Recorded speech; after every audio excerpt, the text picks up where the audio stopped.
welcome to another episode of Accessibility.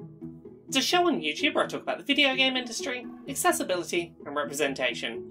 Basically, how can we help more people to play games and more people to see themselves in the games they play? Released way back in the distant year of 2015, the original Life is Strange is a game about a young woman with superpowers. She has the ability to rewind time and attempts to use it to help solve the mystery of a missing girl with the help of her punk best friend Chloe. In the years since its release, we have seen spin-off titles, we've seen comic adaptations, and we've seen sequels involving new young adults with new superpowers on new adventures. The newest entry in the series, Life is Strange True Colors, follows the adventure of Alex, a young woman who discovers she has the ability to sense incredibly strong emotions in other people and, if they're strong enough, read their mind and hear some of their thoughts associated with that very strong emotion that they are currently experiencing. If you've played 5th edition Dungeons & Dragons, this is basically like the spell Detect Thoughts. You can get the surface level thoughts of what's right on their mind in this moment, only so long as it's connected to whatever strong emotion you are sensing in them. Alex moves to a new town, it's a little rural community in the mountains, and becomes embroiled in a mystery and a cover-up that risks the safety of everyone in this little community and has to use her superpowers to try and get to the bottom of things. So today, on Accessibility, we're going to be talking about Life is Strange True Colors. We're going to talk about some of the accessibility features found in the game, which of the game's accessibility features could perhaps have been implemented in more useful ways, and some of the emotional content that you should brace for if you are going into this game and want to know what to expect. Also, we're going to talk about how gay or not this game is. Spoilers, you can be gay if you want. When you first boot up Life is Strange True Colors, before you reach the main menu for the game, an on-screen pop-up alerts players that the game features a dedicated set of accessibility options, and asks if the player would like to jump to that menu before proceeding. If players say yes, they are brought to an accessibility settings menu, containing a few standard options and a few unique options I've not seen offered before. Players can change the font used for subtitles and in-game text from its default stylized font to a font called Source Sans Pro, a sans serif font included to attempt to make the text more legible to dyslexic players. The game does not show players a preview of the alternative font in this menu, or label it as a font that may be more legible for dyslexic players, instead relying on players to recognise that the fact it has the word sans in it probably means it's sans serif, and know in advance that sans serif fonts are easier for them as dyslexic players to read.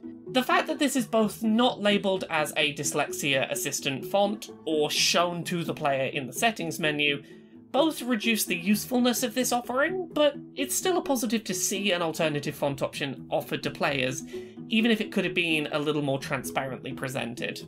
By turning on the longer choice timer setting, players can increase, but not entirely remove, the timer for dialogue choices during timed events. This gives players longer to mentally process the choices they are making, but it does still require some degree of timing pressure to be present. The Skip Gameplay Prompt option allows players to skip a handful of QuickTime events in the game, where progression is locked behind reaction speed. If you are someone who struggles with reacting quickly to prompts, this option is a useful inclusion. There is no option to give extra reaction time on those events and still take part in them, but they're at least able to be avoided if they're going to be a progression roadblock for the player. Both jogging and activating superpowers, as default, are controlled by button holds, but both of these can be changed to toggle presses in the accessibility menu. True Colors, true to its name, also contains colour filter options for colourblind players, including filters for deuteranopia, protanopia, and tritanopia. The game also includes a filter strength slider, allowing players to pick the level of colour alteration required for them to best experience the game. Lastly, on the accessibility settings menu, we've got two interesting, unique but flawed settings offerings: a brightness warning and a volume warning prompt. Put simply, when active, these settings will pause the game before visually intense or audibly intense scenes, and warn players of those sensory experiences coming up. players are asked if they would like to go to the settings menu and briefly turn down the volume or the brightness before proceeding and experiencing the following scenes. So, here's why I'm torn on these settings. I appreciate the ability to be warned before intense sensory moments. I recognise the value in being able to be warned and take measures to protect oneself before visually intense scenes come up. But pausing the game and asking the player to manually alter settings seems like a very strange way of achieving the desired result. I feel like the game could have, perhaps in addition, had a setting that turned off or automatically reduced the intensity of some of these moments. Maybe a setting that causes visual flashes to be less intense, or that normalised audio volume to reduce the instances of loud noises suddenly. Pausing the game and putting the onus on the player to make those alterations doesn't feel like the ideal solution for this particular set of problems, particularly because players don't know in advance how intense the sound or the visual will be. Knowing upfront how much to turn the brightness down or the volume down is tricky. Also, you don't know what kind of sound it is that's going to be loud. You don't know if it's going to be a loud shout, if it's going to be a loud sound effect or a loud piece of music.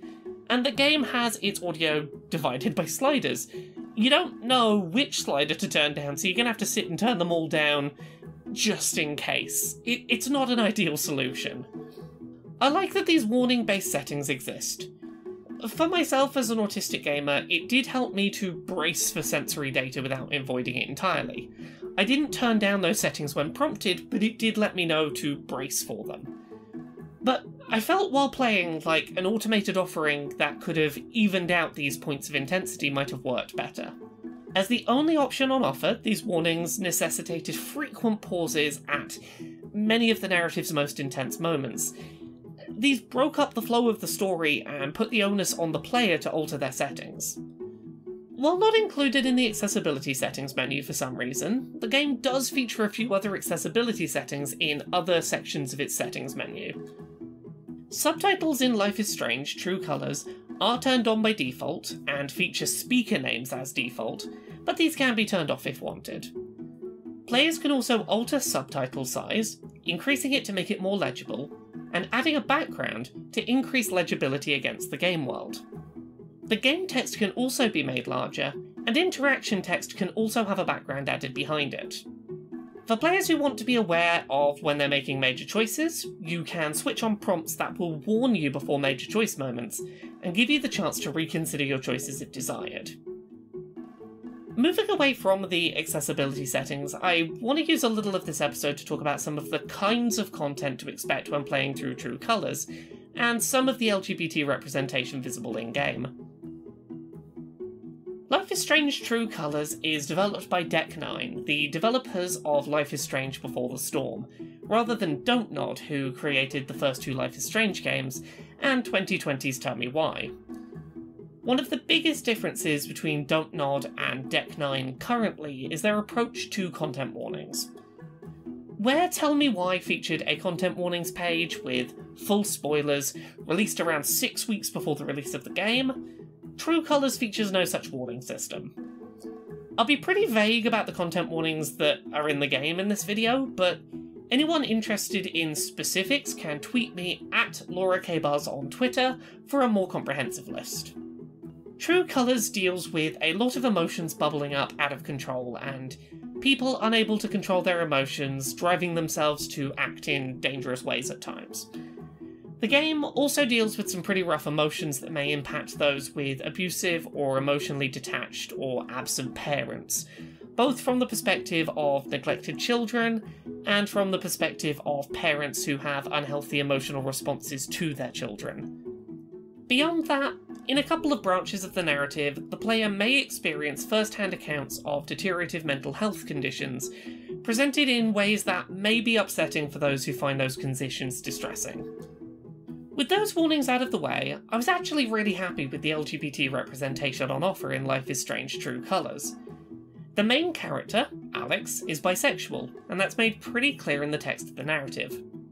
While you are not pressured into a romance, the two main romance options offered in-game are both equally fleshed out. I'm usually the kind of person who always goes for the female romance option in games, as someone primarily attracted to women, but this game's big himbo with a beard is soft and lovable in a very endearing way that I found really engaging.